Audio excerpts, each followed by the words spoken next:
Alright, sa Senado, nagkainitan si Senator Bato at si Pia CAYETANO. Nagkainitan dito sa debate sa Senado. At panoorin po natin at kung bakit. At another further ado, let's do watch guys. Comment down below na lang guys. Thank you. Alright.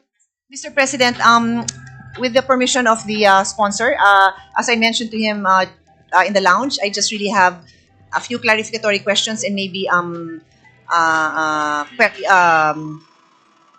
really on the provisions, really just clarificatory questions. So with the permission of the sponsor, Mr. President.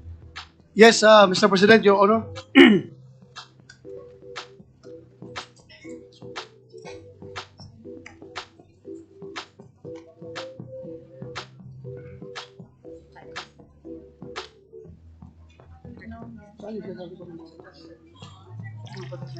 Alright, si Senator Bato at si CAYETANO.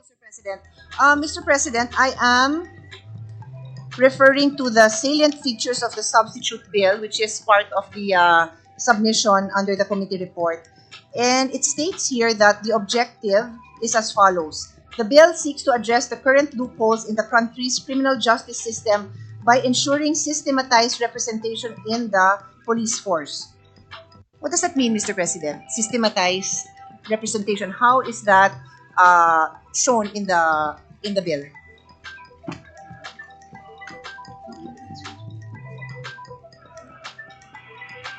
Because I read the bill, Mr. President, and we understand that there are certain powers given to the PNP, the chief, and then there's the creation of different units. But we are not clear on how this systematized representation, which I believe is a very important objective. Mr. President, we aim to systematize everything in this bill because previously yung sources of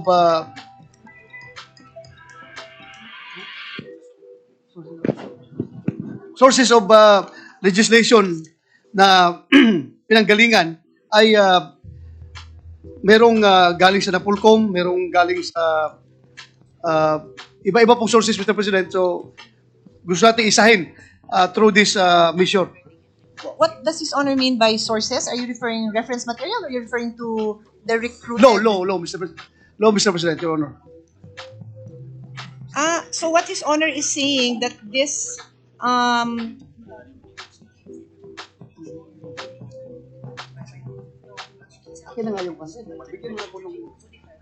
So what His Honor is saying is the objective of this bill is to consolidate various laws governing the PNP? Mr.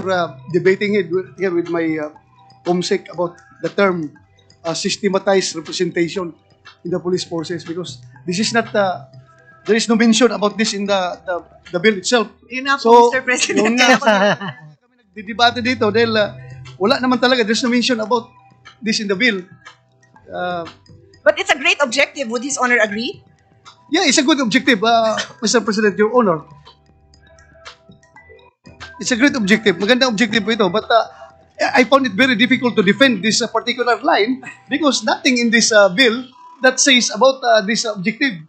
So para bang pwede. Anyway, this is not part and parcel of the bill. Parang introductory wordings lang ito. Okay lang, Mr. President. Yeah. I can move on. Yes, thank you, Mr. President. But if His Honor will agree that this is a good, it does express the intention na magkaroon ng systematized representation in the police force, different approach in recruitment process that will ensure strategized delivery of service in order to promote general welfare, institute safeguards, and other mechanisms to eliminate graft and corruption. If that objective still captures the essence of this bill, then I will still proceed even though that phrase is not present in the bill. Certainly, Mr. President, Your Honor, you can proceed, please.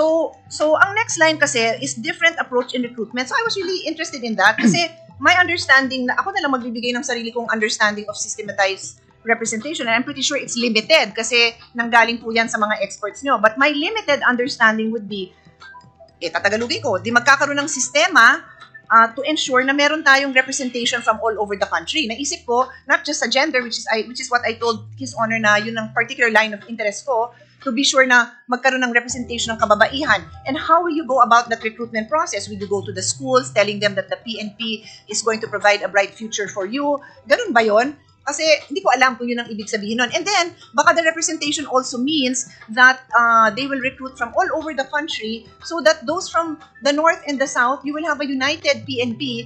Di ba nare-reassign po kayo, Mr. President? Is that correct? Di ba that's part of it? So, whether ikaw ay taga Ilocos at ma-assign ka sa Davao and vice versa, united ang training and yung moral nyo, isa yan. And it will help nga itong ensure the general welfare, institute safeguards, and other mechanisms. So Yes, that, Mr. President. tama ba yun? Yung That's correct, Madam, Your Honor, Mr. President. You're correct.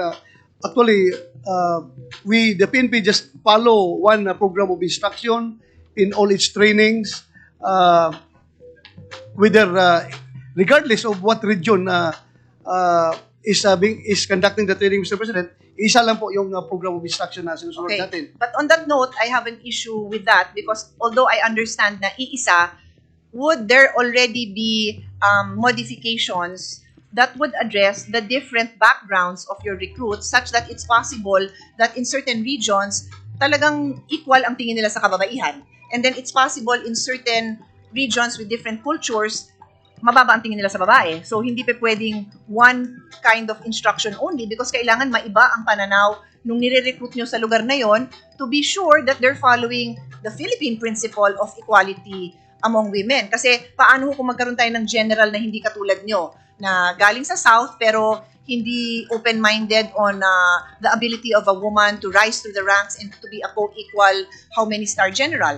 Or they will not treat the women with the same kind of respect and provide the support system needed para makaangat din sila through the ranks. Well, actually, Mr. President, Your Honor, right now, I can proudly say that the PNP is a very mature organization as far as gender issues is concerned. Lahat po ng programa tungkol lahat po ng mga batas patungkol sa gender ay ino-observe po ng PNP. Like for example, the observance of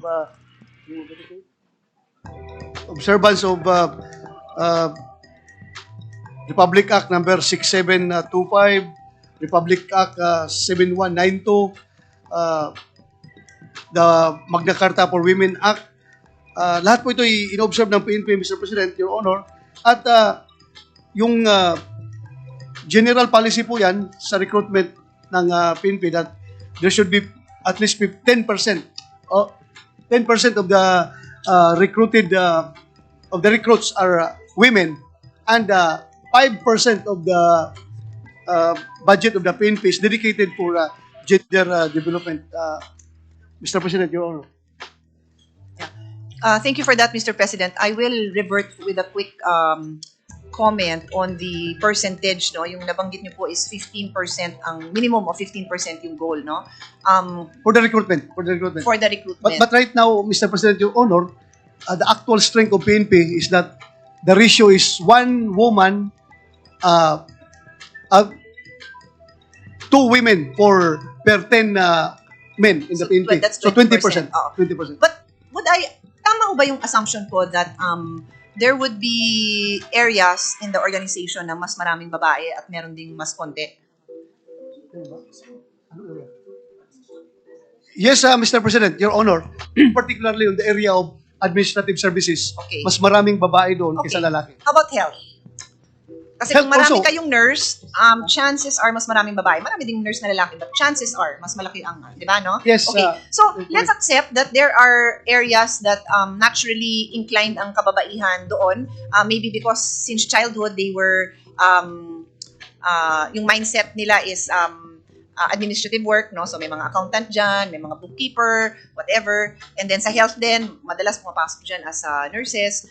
I have no issue with that. But again, we want to ensure that all areas, so that's the clear answer I want to hear, all areas, unless it's a hazard to a woman, and I also respect and understand that because like in the airline industry, I'm not sure after what month of pregnancy, tatanggalin ka na sa duty mo as a flight attendant, no?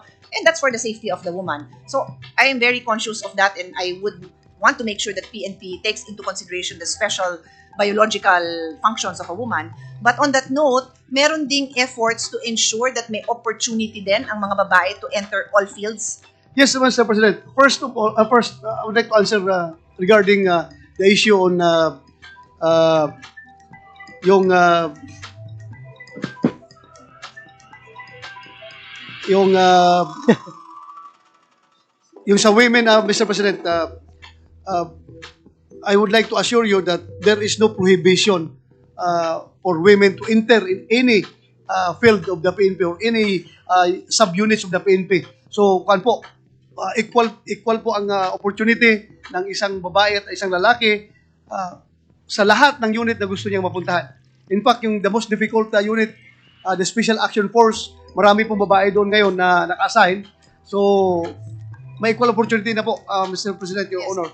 Thank you. But, Mr. President, may I ask His Honor to assure me that the leadership of PNP knows that having no prohibition is not the same as having equal opportunity.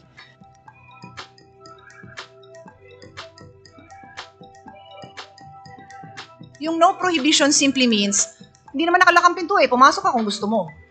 But what if you don't have access? You don't even know the hallway that leads to that door. You don't know if you are welcome in that door. Yun naman ang sa akin. I have had experiences where I have felt unwelcome. And yun ang point na kailangan clear sa leadership. Iba yung no prohibition, iba yung you are welcome. Here are the skill sets you need. Here is the training we will give you so that you can have the opportunity. Because baka yung pinagdaanan mo sa 4-year course mo, did not equip you. Bigyan ka namin ng extra para magka-opportunity ka talaga to enter that door, whatever that door is. What I mean when I say no prohibition, Mr. President, Your Honor, is that mahirap rin kasi kung gagawa tayo na kailangan dito, babae, o ito lalaki, itong male-dominated na unit, like Special Action Force, sabihin natin na itong position ito dapat babae. Kasi ang binibigyan rin natin yung chance yung individual female policeman na to exercise her own free will na kung gusto niya pumasok, okay. Kung ayaw niya, hindi siya pinipilit na pumasok. So, ganun pong ibig sabihin natin doon, Mr. President, Your Honor, na walang prohibition. Kung gusto niyo, welcome kayo. Welcome kayo sa lahat na gusto niyo pasukan dito sa organisasyon ng PNP. Mr. President, I appreciate your candidness in your response, but I believe there is still either hindi ko naiintindihan or meron talagang gap in what is being practiced and what should be practiced. Because, for example, I'm an athlete, and I am certain, with all due respect, I can outrun most of my male colleagues in a running event now. Okay, I'm certain. And it's not because I'm a superwoman or anything, but I'm a runner kasi. Yun lang naman yun, runner ako. Take note, I didn't say bike kasi hindi ko na ma-outbike si Senator JV kasi kakabike lang yan ng 200 kilometers. So I didn't say bike. But run, baka I will outrun most of my colleagues. So on that note, pag nakita ng CO, tama ba, commanding officer, nakita niya na, tindi ng skills ng babaeng to tapos pala, meron pala siyang background din patry out nyo nga dito sa kung ano man division nyo na hindi lang yung it's open. You have to seek them out and see what opportunities can really be applied to women who may be suited for those other positions that are predominantly male. Because if you just announce it's open, it's not enough for us. I'm telling you, I am an accomplished female. But there are doors that have been very hard for me to open because they are traditionally for men. Well, yeah, actually, Mr. President, it has been a practice of the PNP. Yung sinasabi mo na mag-encourage, mag-recruit, mag-motivate ng mga female na pumasok sa ganitong particular fields. Like for example, I will give you an example. Nung ako'y si PNP na nakita ko yung mga babae na magagaling magmotor. Sabihan ko siya, why don't you join the highway patrol That's group? what I wanted to hear, Mr. President. Yeah, magaling ka That's magmotor. the example. Yun, we're done. I'm done. I'm ready to move on with the next question. That's all I needed to hear, Mr. President. Yes, so kasi ang gusto naman talaga natin, maximum and optimized utilization of resources. Exactly. So, kailangan gamitin natin yung kanilang special skill. So, may I ask for your picture with a female motorcycle PNP plastered all over the PNP offices? That is now going to be the reminder that look out for these women with these particular skills and invite them like what you said. Uy, magaling yan, sumama ka. Oo, tama. I'm really happy May with that. point si Cayetano. So, teka, hindi Senator lang tayo Cayetano. nagkakaintindihan because I know the sponsor, Mr. President. I know him to be the kind of person who will look for these opportunities. But I wanted to elicit that response so that the whole PNP organization will hear this. And this debate that we're having will go on record for eternity. Ito yung hinahanap ko. Yes, Thank you Mr. for that, President. Mr. President. So, I will end actually by just saying, yun lang, Mr. President. Thank you. I will end by simply saying that the committee I chair, Sustainable Development, Innovation, and Future Thinking, I want that embedded in the culture and in the institution. And the only way it can happen, Mr. President, is that meron kayong offices who are in charge of this. Why is sustainability and future thinking so important? His Honor will recall that on a few occasions, we have had the discussion on what will the future challenges be on peace and order. We've had this discussion, remember? Ano ba ang nagiging cause ng mga problema natin? Na ngayon, may petty thefts tayo dahil nanakawin yung cellphone para mabenta kasi gutom ang pamilya. Malamang yun, di ba? Baka naman drug addict din talaga yun na kahit na may pagkain yung pamilya na, drug addict siya, bibili pala siya ng drugs, no? Hindi pala pagkain para sa pamilya niya. But why do these crimes happen? The example I'll give is scarcity of water. So that is a security issue. Di ba napag-usapan natin yan? Security issues of the future, lack of food, lack of water, including our problems with West Philippine Seas because that's a source. Sabi nyo nga, resources. Diyan ang gagaling isda natin. So, I want the future problems that the PNP will face to be embedded in their thinking and in their planning. What kind of crimes do you foresee in 10 years, in 20 years, in 30 years? How do you equip your police force for that? Now, it's very possible that maybe a lot of the women, for that matter, maybe a lot of men, ang mas may skill sa whether it's IT or itong futures thinking practice would be the one to prepare PNP for that future. So, Alright guys, napakinggan po natin. May point si Senator Cayetano. At ito ay isang innovation para sa isang pulisya sa mga PNP. At ano talaga ang gusto. At maraming salamat sa inyong lahat at patnubay na panonood, pakikinig kay Rob Trip. And see you again sa ating sunod na reaction video. And don't forget to subscribe this channel, Rob Trip. Thank you guys.